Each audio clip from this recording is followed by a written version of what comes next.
మీకు జనాలు పడవట్లేదు. That is a fact. I will tell you. ఒక మనిషిగా ప్రేమించే అర్హత మనిషికి ఉందా లేదా? అండ్ మనం ఒకరిని ప్రేమించినప్పుడు ఏదో ఒక టైంకి అది కరెక్ట్గా లేకపోతే, if the relationship is getting toxic, you also have the right to get out of the relationship.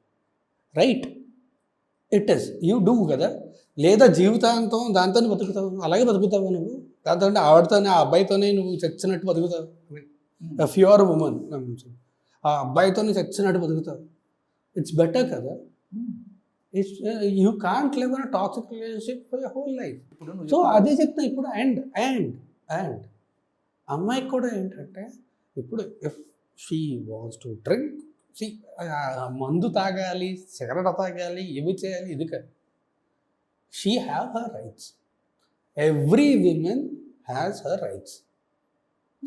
ఇప్పుడు దాన్ని ఫిగరేటివ్గా చెప్పడానికి, అండ్ ఆ సినిమాలో యాక్చువల్లీ షీఈస్ యాక్చువల్లీ, అంటే ఆ అమ్మాయికి బాయ్ ఫ్రెండ్ ఉండే ఎవడో ఉండవు, వీడు అపార్థం చేసుకుంటాడు అంతే. సిద్ధోని క్యారెక్టర్ అపార్థం చేసుకుంటుంది అంతే. బట్ చెప్పేది ఏంటంటే, ఫిగరేటివ్లీ చెప్పేది ఏంటంటే, every women has her rights. She wants to drink, she will drink. She wants to smoke, she will smoke. What ever she wants to do, she have her own rights కదా. ఇప్పుడు ఆవిడ చేయకూడదు, ఇది చేయకూడదు అంటే అది పేట్రియార్కీ అవుద్ది.